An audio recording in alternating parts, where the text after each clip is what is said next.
I stood on my parents' porch with 3 children behind me, a garbage bag at my feet, and I knocked on that door like I had 1,000 times before. My own mother's house, my own father's door, and they closed it right in front of my kids. My brother laughed. My sister gave me a lecture, and I stood there and I made myself one promise. Just 3 words. Watch what happens. This is what happened. My name is Coralie, and 18 months ago I had what most people would have called a decent life. Not a perfect life, not the kind you'd post about and get 1,000 comments telling you your goals, but decent, stable. I had a house with a dishwasher that actually worked, a minivan with a cracked left taillight I kept meaning to fix, and 3 kids who were growing so fast it felt like if I blinked at the wrong moment, I'd miss an entire year. Saren was 9, serious, cautious, already the kind of kid who reads the instructions before opening a box. Kayla was 6, loud, wild, convinced she could fly if she just believed hard enough. And Arlo was 4, still small enough to fall asleep in my arms, still young enough to think I could fix anything. I also had Caspian. We'd been married for 10 years, a decade, long enough that I'd stopped remembering what I was like before him, which is something nobody warns you about, how slowly you can lose yourself inside a marriage without ever noticing it's happening. He wasn't a monster. That would have been easier. Monsters are obvious.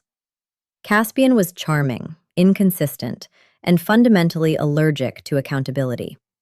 He was the kind of man who never raised his voice, but somehow always made you feel like whatever went wrong was quietly, definitively your fault. The cracks had been there for years. I'd just become an expert at patching them. I worked part-time as a medical records coordinator. Not glamorous, but steady. I handled the house, the kids' school schedules, the grocery lists, the pediatric appointments, the permission slips, the birthday parties, the nightmares at 2 a.m. Caspian handled his career, which he treated like a religion. Sales director at a logistics firm. Good salary, long hours, frequent travel. And somewhere inside all those business trips, he had found someone else. I found out the way a lot of women find out, not through some dramatic confrontation, but through an accidental text on a phone he left unlocked on the kitchen counter. 3 sentences. That was all it took. 3 sentences and 10 years evaporated in about 45 seconds. I won't describe what the next few weeks looked like. Some pain is too specific to share with strangers. What I'll tell you is that we tried, briefly, unsuccessfully, to hold it together. Caspian said the right things at first, the way he always said the right things. But something in me had shifted, and the words didn't land anymore. They just passed through me like wind through a screen door. By spring, I had filed for divorce. What I did not anticipate, what I genuinely, naively did not see coming, was what would happen when I told my family. I come from a close family, or at least I believed I did. My parents, Livette and Bowen, had been married for 36 years. They were the kind of parents who showed up to graduations and recitals, who called on birthdays without being reminded. My brother Landis was 32, unmarried, still living in the house he grew up in, half of which he used as a gaming setup. My sister Bryony was 28, newly married, convinced that her 18-month relationship had given her a PhD in what made marriages work or fail. I called my mother first, told her what had happened, what Caspian had done, that I was filing for divorce, that I didn't know yet what the custody arrangement would look like, but that I needed some time, some breathing room, just a few weeks to stabilize. Maybe I could bring the kids and stay in the guest room while things got sorted. There was a pause on the line, the kind of pause that has a whole paragraph in it. Coralie, my mother said, you know, we don't have the space. I want you to understand something. My parents' house has 4 bedrooms. Landis occupied 1. The other 2 were empty. There was a finished basement with a pull-out couch and a television and a separate bathroom. I had slept in that basement every Thanksgiving for the past decade when holidays ran long. There was space. There was more than enough space. Mom, I said carefully, I have 3 kids. I just need a few weeks. You need to think about this more carefully, she said. Divorce is a serious step, Coralie. Caspian is a provider. These things happen in marriages. You work through them. He had cheated. I had found the proof. I had not misread the situation. And yet somehow I was being asked to reconsider. I drove over the next morning, pulled into the driveway I'd pulled into 1,000 times, walked up the porch steps I'd run up as a child, knocked on the door of my own parents' house. My father answered. Bowen is not a cold man, or at least he never used to be. But he stood in the doorway and his face did something complicated when he saw me and the kids behind me. Like he'd been briefed. Like he already knew what he was going to say and had rehearsed it. Your mother and I talked, he said. We don't think it's a good idea you staying here. Dad, my voice came out smaller than I meant it to. I have nowhere to go right now. The house, I don't know yet what's going to happen with the house. The lawyer says it could take months. You could go back, he said. Try again. Saren was standing right behind me, 9 years old, completely silent. I felt her hand slip into mine, and I held it so tight. I'm not going back, I said. I need help. I'm asking you for help. He looked at me for a long moment. Then he looked past me at the kids. Then he stepped back slightly and said, I'm sorry, Coralie. We just can't do it right now. And he started to close the door. Land disappeared behind him before it shut all the way. My brother, 32 years old, living rent-free in our parents' house. And he had the nerve, the absolute nerve, to lean around our father's shoulder with this half smile on his face and say, there literally is no space, Cor. You know how it is. He had an entire floor to himself. I stood on that porch and I didn't cry. I wanted to. The feeling was right there, pressing against the back of my throat. But Seren was holding my hand, and Calla had pressed herself against my leg, and Arlo had his arms around my waist from behind, because at 4 years old, he could feel that something was wrong, even if he didn't understand what. And I was not going to fall apart in front of them. Okay, I said. Just that. Okay. Then Bryony appeared. Of course she did. My little sister materialized in the hallway like she'd been waiting for her cue. Arms crossed, head tilted in that particular way she had when she was about to say something she'd already decided was wise. Honestly, physically, she said, I think this whole thing is a little impulsive. Caspian isn't a bad person. People make mistakes. You have 3 kids to think about. Their stability matters more than your feelings right now. Their stability. As if I hadn't been the one maintaining every piece of their stability for the entirety of their lives. As if I hadn't been the one at every school pickup, every fever, every nightmare, every first day and last day and hard day in between. As if I wasn't the reason there was any stability at all. Thank you for your input, I said. My voice was very, very even. Bryony shrugged, like I was being difficult, like I was the problem here. I picked up the garbage bag at my feet. I buckled 3 kids into a minivan with a cracked taillight. And I drove away from the house I grew up in. We spent that first night in a motel 30 minutes outside of town. It cost more than I wanted it to cost, but it was clean. And it had 2 beds, and the kids thought it was an adventure. Saren helped me get Arlo settled. Calla announced she was going to sleep in the middle because she was the important one. I laughed for the first time in what felt like weeks. Small, shaky, real. I lay awake that night after they were all asleep, and I thought about what I had. Not what I'd lost. What I had. A part-time job I could probably make full-time if I asked. A decent work history. A lawyer who had taken my case on a payment plan. 3 children who were healthy and currently sleeping in a pile like puppies. And a promise I'd made to myself on a porch. Watch what happens. I'm going to skip over the ugly middle part, not because it wasn't real, but because this story isn't really about suffering. There was enough of that. There were weeks in a motel that stretched into a month. There was a period where I was eating crackers for dinner because I'd used the last of my cash on Arlo's new shoes because he'd had a growth spurt and couldn't fit into his old ones. There were nights I sat in the bathroom after the kids fell asleep and let myself feel the full weight of what had happened.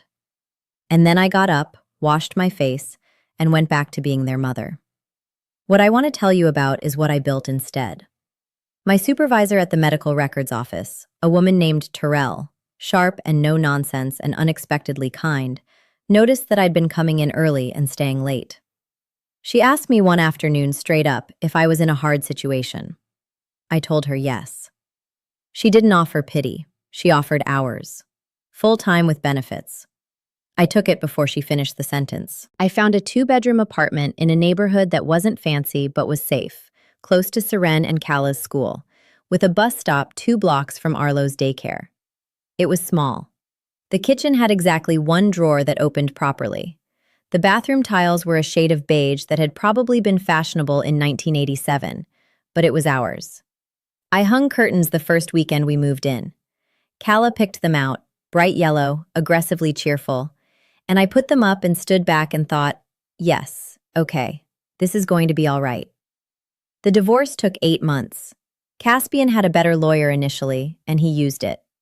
Pushed for a custody arrangement that was, I'll be generous, optimistic about how present he intended to be. But here's the thing about fathers who haven't actually been doing the work. They don't have the receipts. I had 10 years of being the primary parent, documented by school records, medical records, daycare check-in logs. My attorney was thorough. The custody evaluation was not kind to Caspian's claimed involvement. I got primary physical custody. He got every other weekend and 2 weeks in the summer. He also owed me 8 months of retroactive child support that his new legal team tried very creatively to reduce. They did not succeed. My family found out about the settlement through the grapevine. Our town is not large, and news travels faster than it should. My mother called me. It was the first time she called since the night I told her about the divorce. "We're so relieved it worked out," she said, as if she'd been watching from a comfortable distance the entire time, as if she'd been in my corner all along. "Are you?" I said. "Coralie, you have to understand." "Mom," I said, "I do understand." I understood that night on the porch, very clearly. A pause. "We were worried you were being hasty." I had 3 children in a garbage bag. I wasn't being hasty. I was asking for help. She shifted into the particular mode she had when she felt cornered. The sighing, the quiet suggestion that I was being oversensitive, that families go through hard periods, that we needed to move forward. I let her talk. I didn't argue. When she finished, I said that I needed some time and that I would be in touch. I haven't rushed that timeline. Bryony reached out about 4 months after the settlement, when I'd gotten the kids settled in the apartment and started to find something that resembled a rhythm. She sent a long message, paragraphs actually, about how she'd been reflecting and she hoped we could reconnect, and how she'd said some things that came out wrong, and she hoped I understood where she'd been coming from. I read it twice. I thought about the porch. "I thought about your feelings right now," said with that particular tilt of her head. I wrote back something short and not unkind. I told her I appreciated the message. I told her I needed more time. I told her that when I was ready, I'd reach out. She has not stopped trying since then. Messages every few weeks, increasingly elaborate, increasingly aware that she miscalculated something. I read them. I take my time. Landis hasn't reached out at all, which is its own answer. My father sent a card at Christmas. It said, "Thinking of you," in his handwriting. I put it on the fridge for the kids because it was their grandfather's handwriting, and that's separate from everything else. 6 months after the settlement, Terrell recommended me for a department lead position. It came with a salary increase that made me sit down for a moment when I saw the number. Not because it was extraordinary, it wasn't, but because it was mine, earned, documented. Nobody's grace or exception, just mine. I upgraded the apartment, found a 3-bedroom in the same school district, slightly newer, bathroom tiles in a shade that had never been fashionable at any point in recorded history, but at least all the drawers opened. Kala got her own room and immediately painted one wall with chalkboard paint and covered it in illustrations of horses she couldn't actually draw, but was very committed to. Saren, who had been quiet and watchful through all of it, came to me one evening while I was making dinner, leaned against the counter, watched me stir something for a moment, then said, "Mom, I think we're going to be okay." She was 10 by then. "Yeah," I said. "I think so too." She went back to her homework. I kept stirring, and I thought about a porch and a garbage bag and 3 words I'd whispered to nobody. There's a specific kind of justice that doesn't announce itself. It doesn't come with a dramatic confrontation or a moment where you get to see the exact expression on someone's face when they realize they were wrong. It's quieter than that. It builds in increments. It's a lease signed in your own name. It's a savings account that keeps growing.